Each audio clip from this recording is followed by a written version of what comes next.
Ada muncul untuk istilahnya pemberkasan dokumen.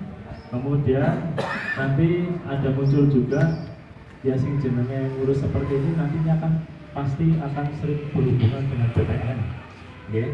Berhubungan dengan BPN pasti akan bolak-balik dengan urusan dengan BPN seperti itu. Adapun BPN juga sering turun nanti ke desa, tidak hanya pas pelaksanaan PTSL saja, tapi pra PTSL juga nanti ya. Mungkin ada sosialisasi dari BPN, kemudian setelah kegiatan perannya juga nanti BPN akan terus koordinasi dengan desa sampai terbitnya sertifikat nantinya, ya itu seperti itu. Nah itu kan juga butuh istilahnya biaya ya bantuan transport. Kemudian ya tahu sendiri jarak sini sama BPN kan cukup jauh dan tidak cuma sekali kita bolak-balik BPN nantinya. Kemudian nanti juga akan muncul ya mungkin semacam honor petugas entry ya dan petugas ukur lah ya, mau upah keselnya itu seperti itu. Kemudian nanti juga akan muncul biaya pembuatan patok, jelas kalau pembuatan patok sekarang ini yang data tanah desa itu mungkin kita include di sini, kita masukkan di sini. Kemudian nanti juga akan muncul istilahnya akomodasi tadi sudah disebutkan oleh Pak Wali ya, ada snack, ada untuk pas pelaksanaan pengukuran itu kan kalau nggak ada akomodasi konsumsi kan melas bis panasan dan sebagainya lah seperti itu. Kemudian tentunya nanti legalisasi dari Pak Kades, legalisasi atau tanda tangan Pak Kades kan nantinya menandatangani banyak berkas ya, banyak sekali berkas yang harus ditandatangani oleh Pak Kades. Akan berapa ribu bidang nanti mungkin akan ikut PTSL gitu ya, termasuk nanti pemutahiran data tanah dari mengetahui Pak Kades juga, ada legalisasi di Pak Kades juga ya, istilahnya nantinya untuk uang lelahnya Pak Kades tanda tangan itu ya. Jadi kita include-kan di situ seperti itu. Begitu ini mungkin gambaran ya muncul biaya ya karena itu seperti itu. Mungkin Pak Pato bisa bisa diterima atau mungkin belum jelas, mungkin bisa sambung pertanyaannya buat. Jadi yang kami tanyakan sebetulnya tidak sedetail itu ya. Jadi saya ingin jawaban bahwa desa kita dengan desa lain itu bisa berbeda melihat kondisi tempat. Kita punya sejarah juga ketika saya dinas dulu di Pulau Gending ya. Pulau Gending itu adalah tanah timbul. Dari kantor sana nekan kita, pokoknya kudu jadi dua angkatan laut. Gak ngertinya pemerintah. Nah sini boleh kesana kemari kayak lucu lah kayak gitulah. Pokoknya prosesnya itu sampai 5 tahun lebih. Ya kebetulan saya dinas di sana lama, sehingga alhamdulillah sehingga bisa clear semua. Kalau yang saya tanyakan di sini sebenarnya berbeda apa tidak dengan desa lain? Apa ini dari negara, Direktur BUMN, kemudian turun ke provinsi, kemudian turun ke kabupaten, itu semua setiap desa itu sama. Sebenarnya sampai situ saja. Kemudian pertanyaan saya berikutnya, karena ini adalah wajib, kalau saya punya usul itu tidak ada lagi orang yang wis aku ora duit lah ora usah diukur. Tidak ada, semua diukur aja semua. Diukur semua, nanti duitnya sing ora duit keri-kerian. Yang punya duit ya tahu diri lah, sudah diukur, sudah dimasukkan data yang akurat dan lain sebagainya. Ini usulan saya yang kedua. Kemudian yang ketiga adalah teknis. Jadi teknis bagi kita yang mempunyai tanah kemudian akan diukur dan lain sebagainya, diakuratkan datanya, itu kita apa harus mengumpulkan sesuatu, apa kita harus datang ke balai desa atau kita harus menemui siapa? Teknisnya saya tanyakan. Saya kira itu dulu, terima kasih. Juga tapi ini juga akan penting sekali. Jadi yang ditanyakan Pak Wato adalah apakah sama. Kalau pertanyaan apakah sama, ini jawabannya relatif berbeda. Relatif. tapi akan relatif dan relatif sama saja. Jadi tidak terlalu jauh. Jadi kita mengacu pada perkembangan zaman juga ya. Jadi mungkin di 2 tahun yang lalu atau 3 tahun yang lalu desa ini sekian.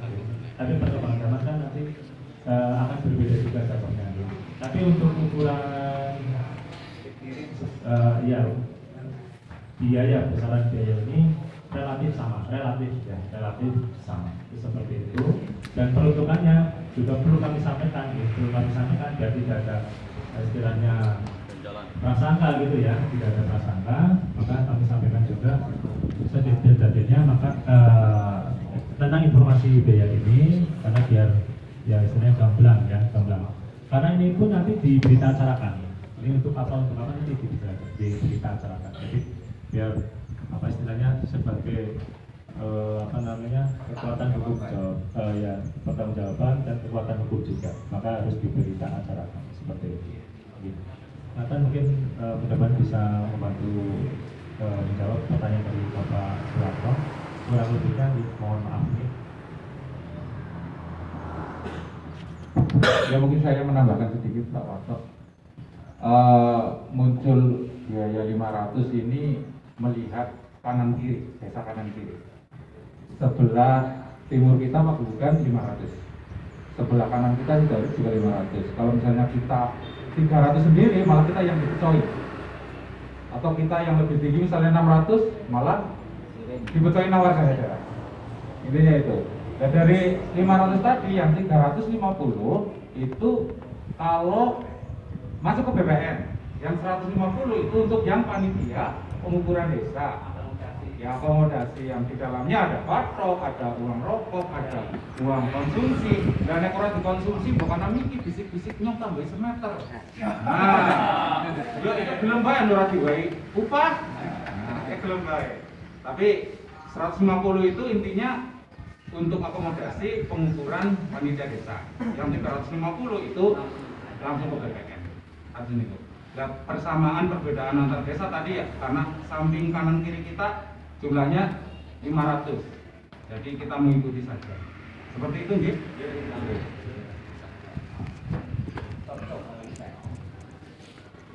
Untuk nambahi pertanyaan dari Pak Warto mengenai teknis, apa harus ada di tempat atau harus bagaimana, harus datang ke balai desa. Begini Pak, nanti kita musyawarah kepada dengan panitia yang lain ya. Ini seyogianya nanti kita sosialisasi ke dusun-dusun ataukah untuk mempersingkat waktu sambil nanti sebentar lagi kan SPPT turun. Kemudian sambil sosialisasi kemudian memberitahukan kepada pemilik tanah. Hari ini, jam ini nanti datang petugas ukur dari desa. Begitu. Jadi nanti ada dua alternatif ya. Yang pertama nanti apakah harus sosialisasi secara umum di dusun ya, ataukah cukup sosialisasi petugas pembagi SPPT ke masyarakat. Nanti ada pemberitahuan lagi lah kepada masyarakat ya. Otomatis nanti SPPT turun dibagikan. Seandainya nanti sangat penting biar nanti masyarakat langsung mengerti apa yang disampaikan oleh petugas desa, kemudian ada biaya, kemudian pentingnya pemutakhiran data itu agar lebih jelas masyarakat, ya malah nggak apa-apa, kemudian petugas diharapkan nanti juga bersedia. Itu begitu jawaban saya tambahan Pak. Jadi nanti sambil jalan ya, yang pertama nanti merembuk atau musyawarahkan tentang pembagian tugas, kapan dilaksanakan tugas A, B, C, D, nanti tim 1 nanti di sebelah barat misalnya, sebelah timur tim 2 sudah dibagi masing-masing itu. Terima kasih, mohon saya kembalikan. Satu lagi itu Pak, tadi belum. Yang mana?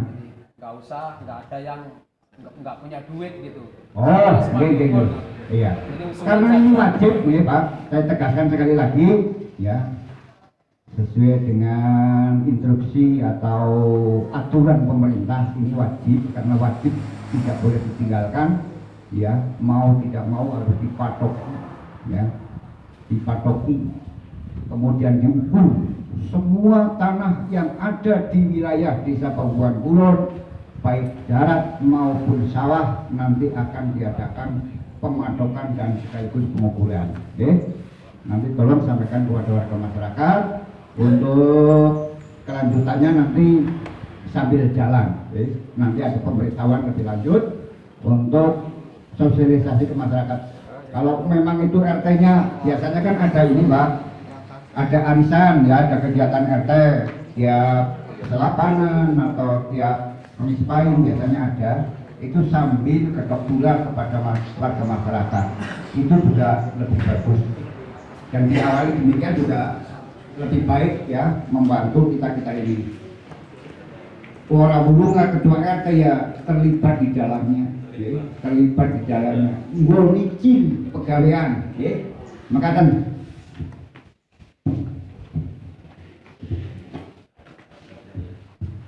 Terima kasih. Dan untuk selanjutnya masih ada pertanyaan. Monggo, monggo. Pada Pak Dasirun.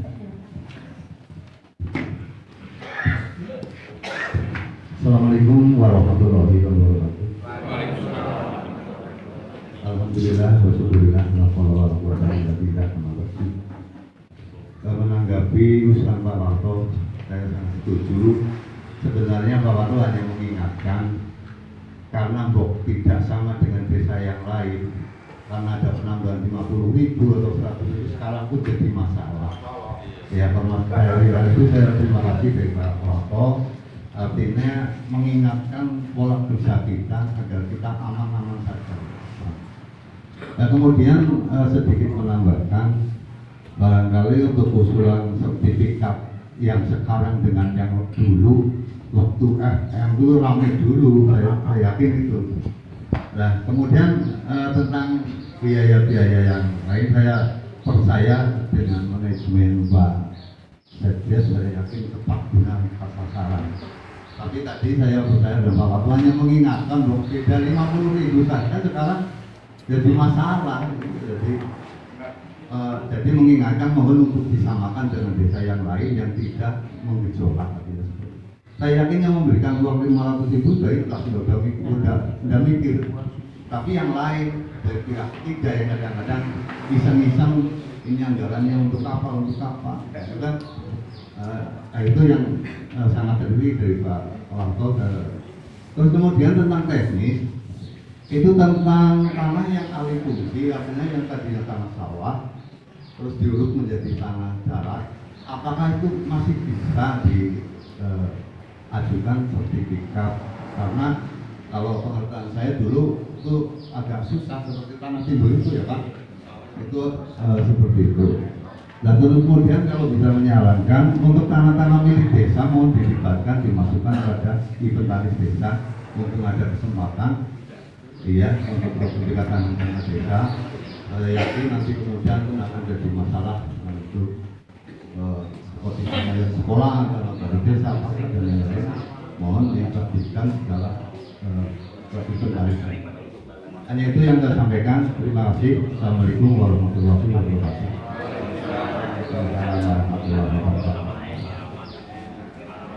Baik, ini pertanyaan yang sangat penting bagi kita semua.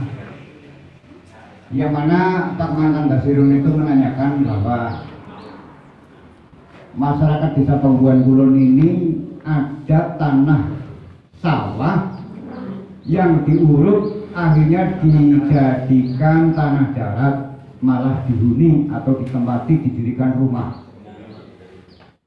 Menurut hemat saya, pengertian saya, ya, ini tidak boleh merubah status tanah tersebut, tanah sawah menjadi tanah kering, sepanjang belum ada izin dari gubernur. Menurut hemat saya loh, tetap muncul sawah, tetap muncul sawah. Nah, kemudian seandainya tanah kering, kan ada tanah kering, kemudian dikeruk dijadikan tanah sawah. Nah, dijadikan tanah sawah itu juga tidak boleh.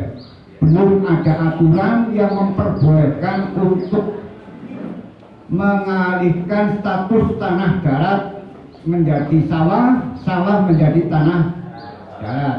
Itu jawaban saya, Pak Dasirun. Hingga sekarang saya belum dengar bahwa itu bisa. Nah, adapun nanti muncul ya suatu penelitian ya, penelitian tentang pertanahan itu urusannya pemilik ya, kalau gubernuran, kantor gubernuran, dari desa tidak terlibat. Desa juga orang menyarankan ke tanah sawah, tanah produktif diurus oleh pekarangan, juga tidak memerintahkan, tidak menyarankan, dan tidak melarang. Tanah-tanah daerah dilarang untuk sakit hati. Yang jelas ya, tapi statusnya muncul pada SPPT tanah sawah ya tetap tanah sawah. Makatan, mungkin ada tambahan dari desa, mungkin sama, saya nggak tahu.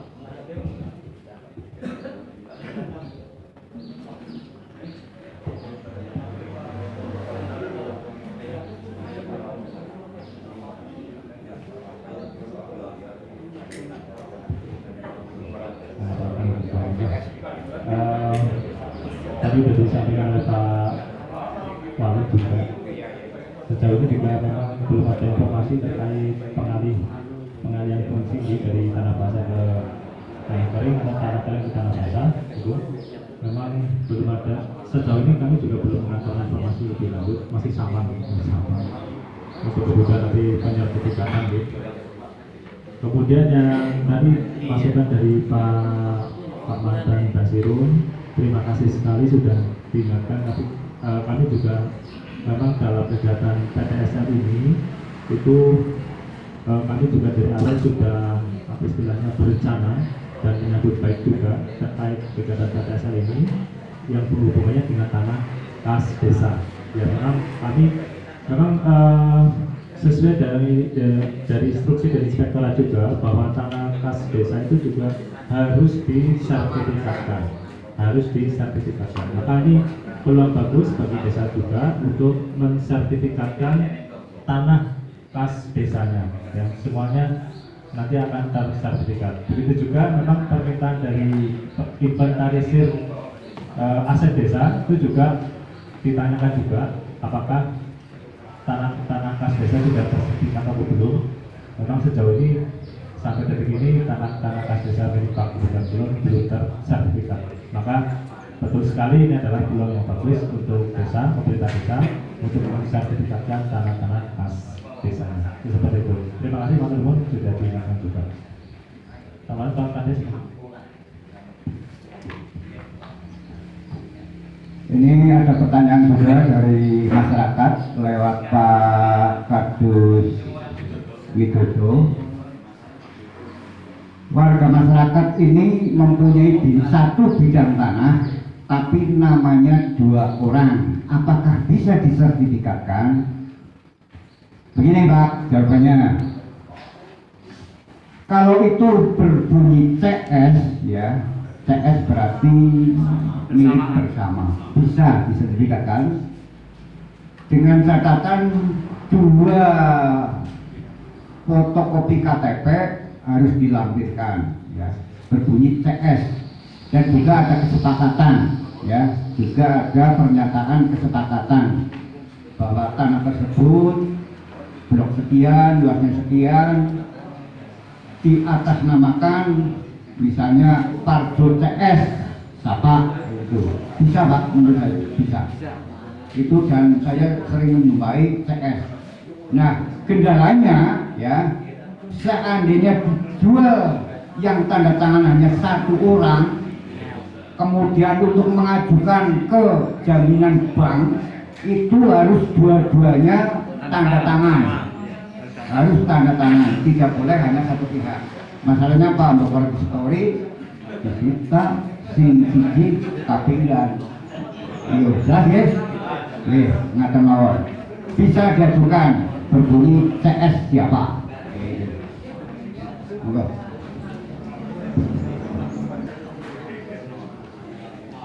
Terima kasih untuk kepada Bapak Basirul yang memberikan arahan dan pertanyaan.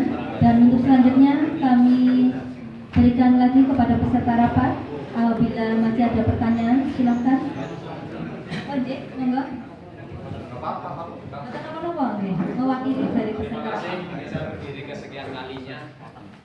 Intinya apabila ketika pengukuran, saya punya tanah, kemudian diukur. Ketika pengukuran, saya ngomong, karena nanti setelah jadi sertifikat untuk merubah nama ke anak saya misalnya, itu akan biaya besar lagi.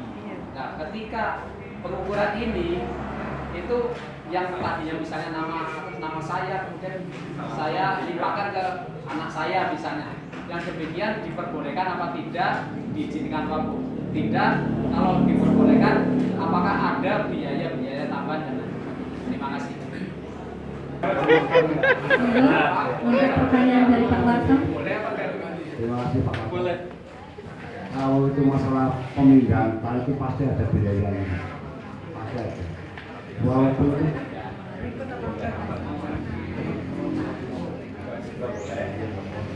apa harus ada itu biayanya apa?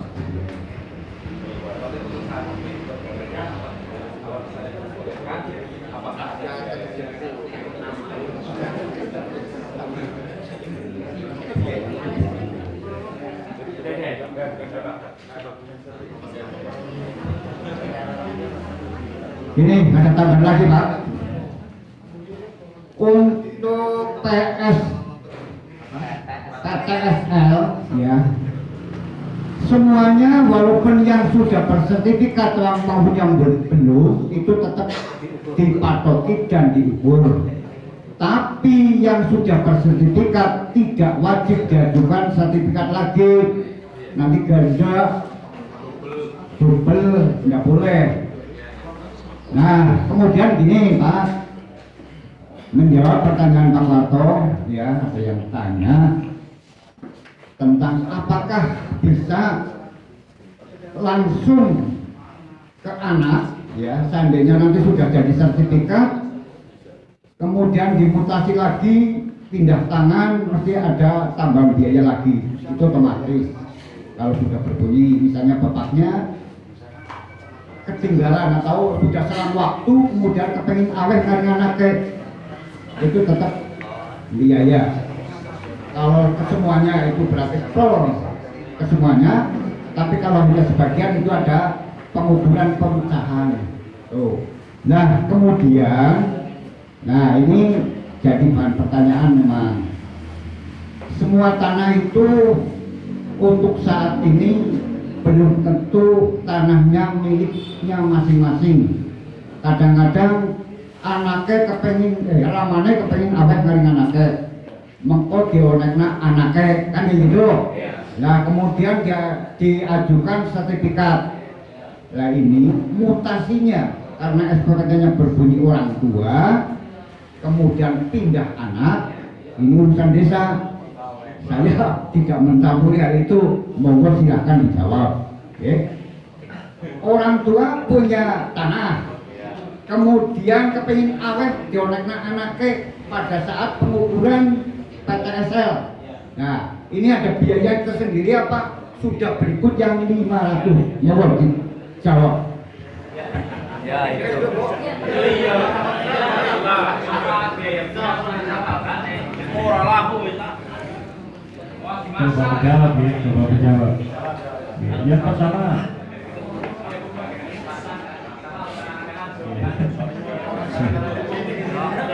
mungkin kalau Bapak Suwarto menghendaki legalitas kepemilikan tanah itu atas nama keluarga yang sesuai dengan atas nama yang disebut, maka mungkin tidak ada salahnya ikut program PTSL ini walaupun masih atas nama nanti orang tuanya di sertifikat gitu ya. Adapun nanti ketika memang jatuh hibah atau waris gitu ya ke anaknya, Nanti ada proses selanjutnya yaitu mutasi sertifikat juga seperti itu. Ada mutasi SPPT, ada mutasi sertifikat begitu. Dan memang ya idealnya ada biaya yang muncul untuk mutasi sertifikat, juga ada biaya yang muncul di situ, tapi tidak sebesar ketika pembuatan sertifikat dari awal seperti itu.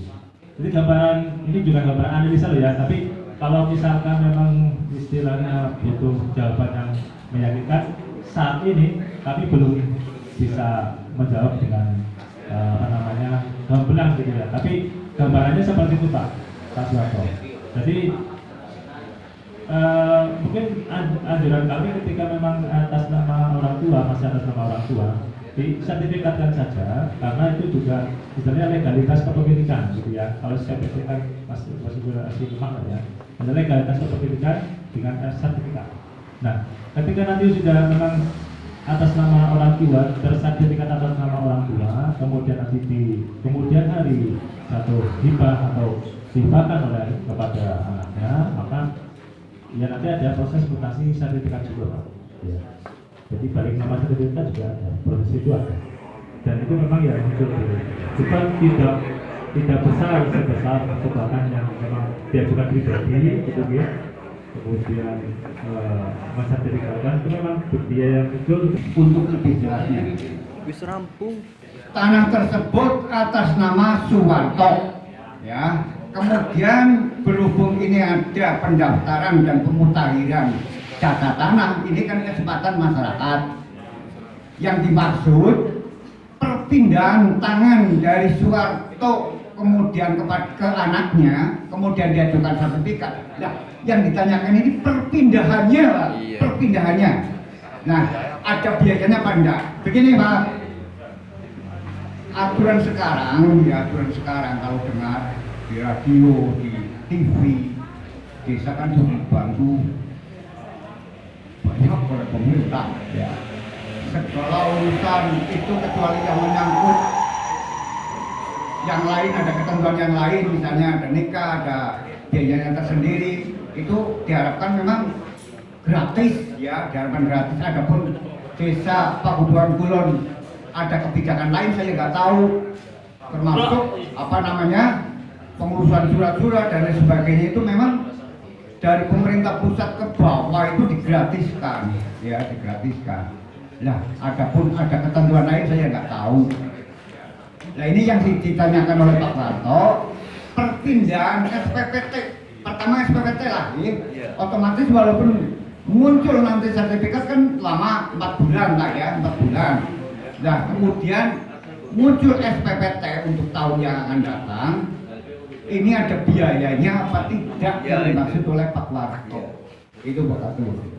Monggo dijawab dari pihak desa agar ini gamblang dan jelas nanti untuk mensosialisasikan ketok bulan kepada warga masyarakat. Bisa ya Pak, kalau di PTSL langsung ganti nama ya? Kalau waris?